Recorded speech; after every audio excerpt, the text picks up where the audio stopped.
माता दी दोस्तों, जय श्री हरि। स्वागत है आपका हमारी YouTube चैनल अभव्या वर्ल्ड में। दोस्तों, नवरात्रि के प्रथम दिन हमने श्री दुर्गा सप्तशती के प्रथम अध्याय का श्रवण किया। आइए आज नवरात्रि के दूसरे दिन माता रानी का ध्यान करते हुए सुनते हैं दुर्गा सप्तशती के दूसरे और तीसरे अध्याय को। श्री दुर्गा सप्तशती का दूसरा अध्याय प्रारंभ होता है। देवताओं के तेज से देवी के प्रादुर्भाव और महिषासुर की सेना के वध का वर्णन किया गया है। महर्षि मेधा बोले, प्राचीन काल में देवताओं और असुरों में पूरे 100 वर्षों तक घोर युद्ध हुआ था और देवराज इंद्र देवताओं के नायक थे। इस युद्ध में देवताओं की सेना परास्त हो गई थी और इस प्रकार संपूर्ण देवताओं को जीत महिषासुर इंद्र बन बैठा था। युद्ध के पश्चात हारे हुए देवता प्रजापति श्री ब्रह्मा को साथ लेकर उस स्थान पर पहुँचे जहाँ पर कि भगवान शंकर विराजमान थे। देवताओं ने अपनी हार का सारा वृत्तांत भगवान श्री हरि और शंकर जी से कह सुनाया। वह कहने लगे, हे प्रभु, महिषासुर सूर्य, चंद्रमा, इंद्र, अग्नि, वायु, यम, वरुण तथा अन्य देवताओं के सब अधिकार छीनकर सबका अधिष्ठाता स्वयं बन बैठा है। उसने समस्त देवताओं को स्वर्ग से निकाल दिया है। वह मनुष्यों की तरह पृथ्वी पर विचर रहे हैं। दैत्यों की सारी करतूत हमने आपको सुना दी है और आपकी शरण में इसलिए आए हैं कि आप उनके वध का कोई उपाय सोचें। देवताओं की बातें सुनकर भगवान श्री विष्णु और शंकर जी को दैत्यों पर बड़ा क्रोध आया। उनकी भौहें तन गईं और आंखें लाल हो गईं। गुस्से में भरे हुए भगवान श्री हरि के मुख से बड़ा भारी तेज निकला और उसी प्रकार का तेज भगवान शंकर, ब्रह्मा और इंद्र आदि दूसरे देवताओं के मुख से प्रकट हुआ। फिर वह सारा तेज एक में मिल गया और तेज का पुंज वह ऐसे दिखता था जैसे कि ज्वालायमान पर्वत हो। देवताओं ने देखा कि उस पर्वत की ज्वाला चारों ओर फैली हुई थी और देवताओं के शरीर से प्रकट हुए तेज की किसी अन्य तेज से तुलना नहीं हो सकती थी। एक स्थान पर इकट्ठा होने पर वह तेज एक देवी के रूप में परिवर्तित हो गया और अपने प्रकाश से तीनों लोकों में व्याप्त जान पड़ा। वह भगवान शंकर का तेज था। उससे देवी का मुख प्रकट हुआ। यमराज के तेज से उसके सिर के बाल बने। भगवान विष्णु के तेज से उसकी भुजाएं बनी। चंद्रमा के तेज से दोनों स्तन और इंद्र के तेज से जंघा तथा पिंडली बनी और पृथ्वी के तेज से नितंब भाग बना। ब्रह्मा के तेज से दोनों चरण और सूर्य के तेज से उनकी अंगुलियां पैदा हुईं। वसुओं के तेज से हाथों की अंगुलियां एवं कुबेर के तेज से नासिका बनी। प्रजापति के तेज से उसके दांत और अग्नि के तेज से उसके नेत्र बने। संध्या के तेज से उसकी भौहें और वायु के तेज से उसके कान प्रकट हुए थे। इस प्रकार उस देवी का प्रादुर्भाव हुआ था। महिषासुर से पराजित देवता उस देवी को देखकर अत्यंत प्रसन्न हुए। भगवान शंकर ने अपने त्रिशूल में से एक त्रिशूल निकालकर उस देवी को दिया और भगवान विष्णु ने अपने चक्र में से एक चक्र निकालकर उस देवी को दिया। वरुण ने अपने चक्र में से एक चक्र निकालकर उस देवी को दिया। वरुण ने देवी को शंख भेंट किया। अग्नि ने इसे शक्ति दी। वायु ने उसे धनुष और बाण दिए। सहस्त्र नेत्रों वाले श्री देवराज इंद्र ने उसे अपने वज्र से उत्पन्न करके वज्र दिया और ऐरावत हाथी का एक घंटा उतारकर देवी को भेंट किया। यमराज ने उसे काल दंड में से एक दंड दिया। वरुण ने उसे पास दिया। प्रजापति ने उस देवी को स्फटिक की माला दी और ब्रह्मा जी ने उसे कमंडलू दिया। सूर्य ने देवी के समस्त रोमों में अपने किरणों का तेज भर दिया। काल ने उसे चमकती हुई ढाल और तलवार दी और उज्जवल हार और दिव्य वस्त्र उसे भेंट किए और इनके साथ ही उसने दिव्य चूड़ामणि दी।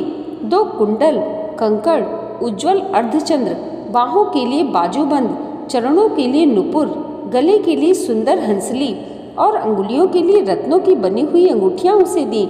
विश्वकर्मा ने उनको फरसा दिया और उसके साथ ही कई प्रकार के अस्त्र और अभेद्य कवच दिए और इसके अतिरिक्त उसने कभी न कुंभलाने वाले सुंदर कमलों की मालाएं भेंट की।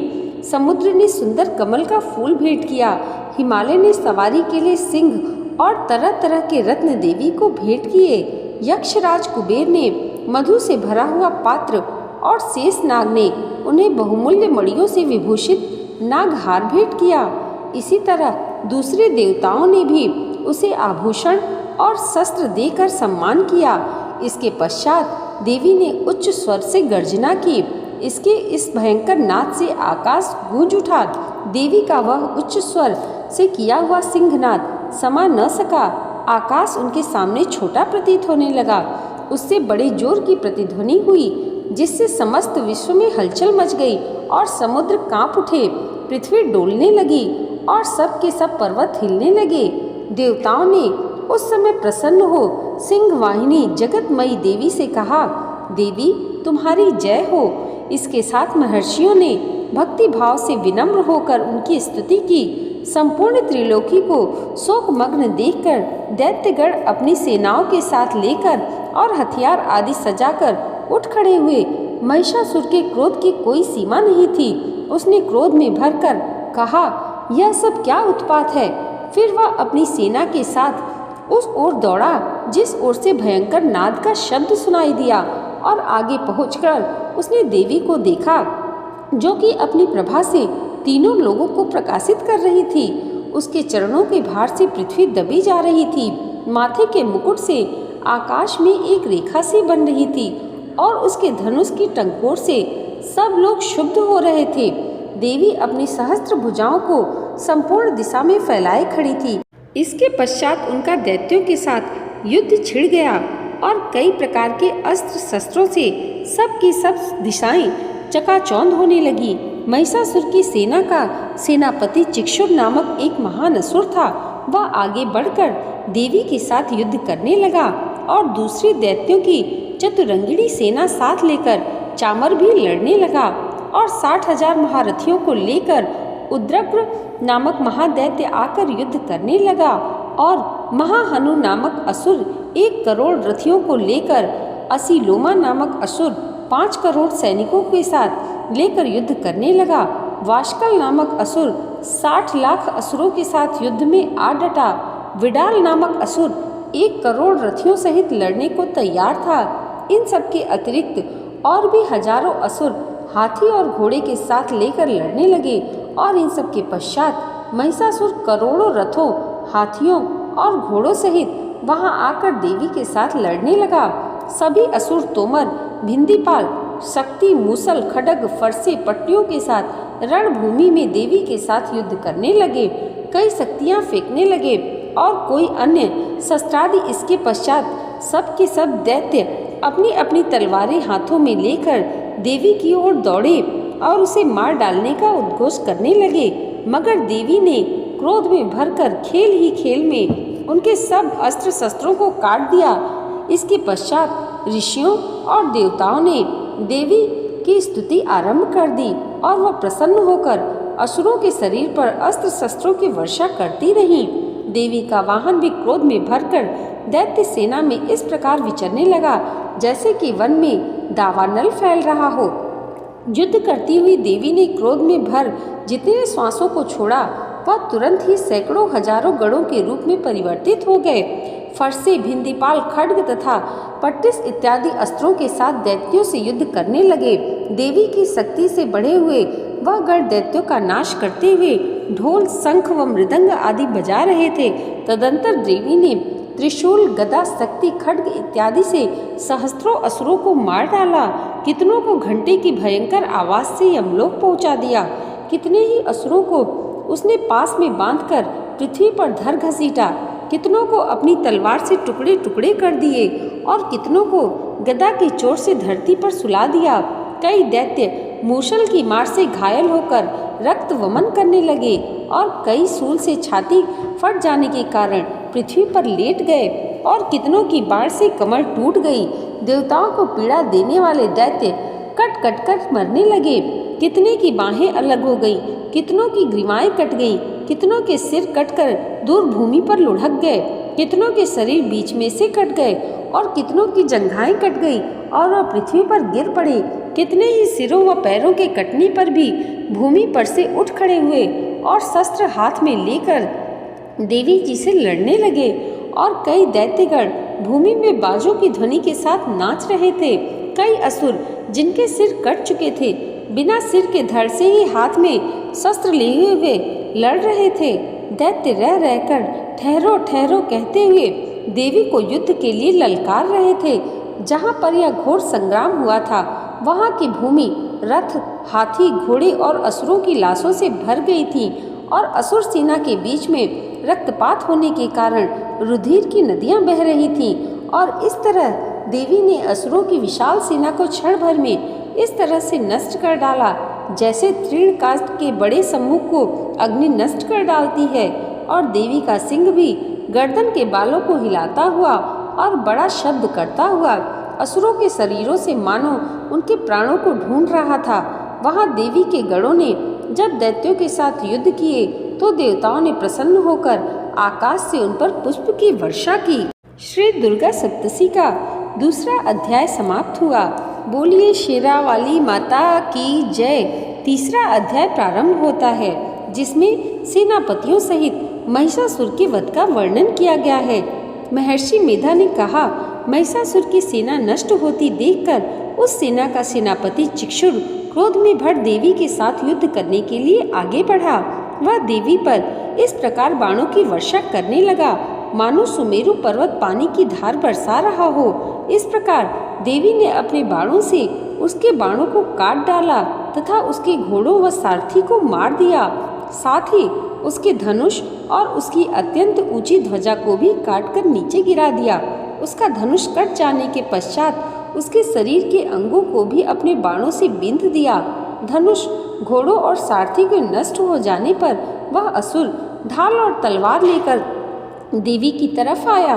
उसने अपनी तीक्ष्ण धार वाली तलवार से देवी के सिंह के मस्तक पर प्रहार किया और बड़े वेग से देवी की बाईं भुजा पर वार किया, किंतु देवी की बाईं भुजा को छूते ही उस दैत्य की तलवार टूटकर 2 टुकड़ों में हो गई। इससे दैत्य ने क्रोध में भरकर शूल हाथ में लिया और उसे भद्रकाली देवी की ओर फेंका। देवी की ओर आता हुआ वह शूल आकाश से गिरते हुए सूर्य के समान प्रज्वलित हो उठा। उस शूल को अपनी ओर आते हुए देखकर देवी ने भी शूल छोड़ा और महाअसुर के शूल के 100 टुकड़े कर दिए और साथ ही महाअसुर के प्राण भी हर लिए। चिक्षुर के मरने पर देवताओं को दुख देने वाला चामर नामक दैत्य हाथी पर सवार होकर देवी से लड़ने के लिए आया और उसने आने के साथ ही शक्ति से प्रहार किया, किंतु देवी ने अपनी हुंकार से ही उसे तोड़कर पृथ्वी पर डाल दिया। शक्ति को टूटा हुआ देखकर दैत्य ने क्रोध से लाल होकर शूल को चलाया, किंतु देवी ने उसको भी काट दिया। इतने में देवी का सिंह उछलकर हाथी के मस्तक पर सवार हो गया और दैत्य के साथ बहुत ही तीव्र युद्ध करने लगा। फिर वह दोनों लड़ते हुए हाथी पर से पृथ्वी पर आ गिरे और दोनों बड़े क्रोध से लड़ने लगे।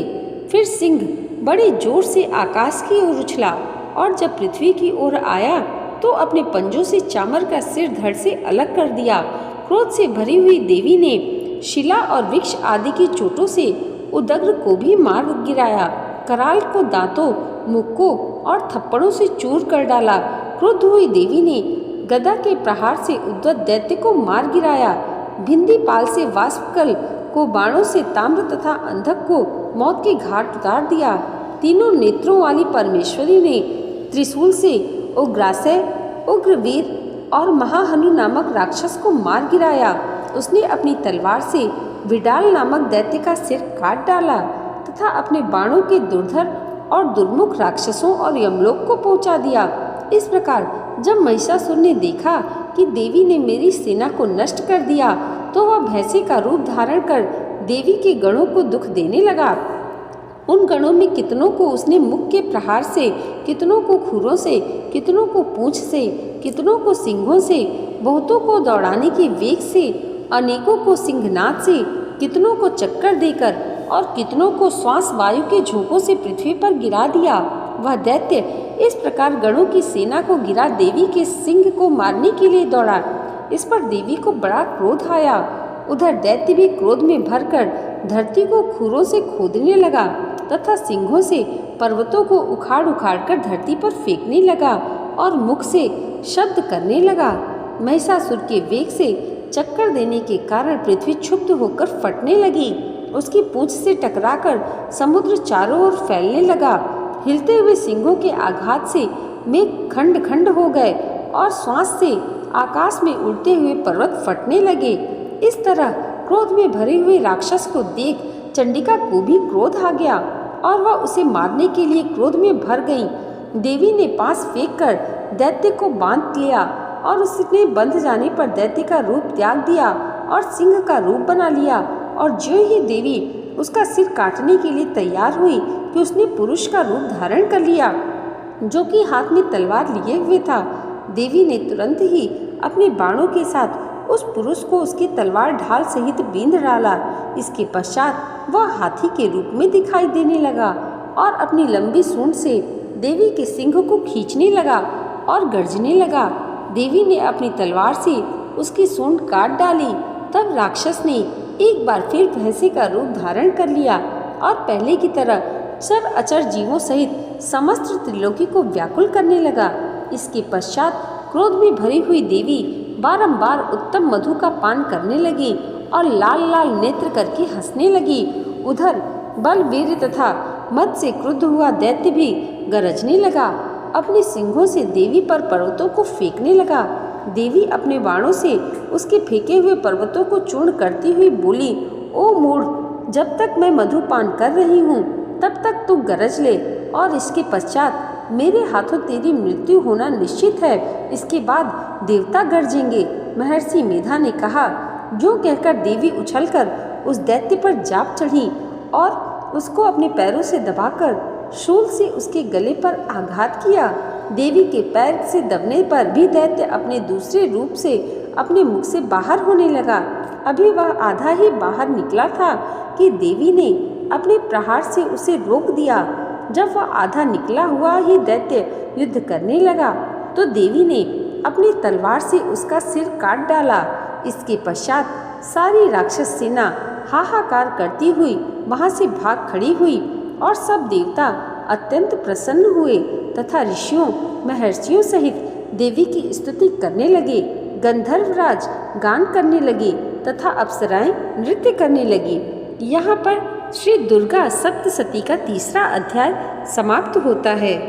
बोलिए शेरा वाली माता की जय। दोस्तों, आज की ये वीडियो अगर आपको अच्छी लगी हो तो कमेंट बॉक्स में जय माता दी जरूर लिखिएगा और इसे लाइक और हमारे चैनल पर पहली बार आए हैं तो सब्सक्राइब करना मत भूलिएगा। माता रानी की कृपा आप सबके जीवन पर सदैव ऐसे ही बनी रहे, इसी मंगल कामना के साथ मिलते हैं अगली वीडियो में श्री दुर्गा सप्तशती के चौथे अध्याय के साथ। तब तक के लिए जय माता दी, जय श्री हरि।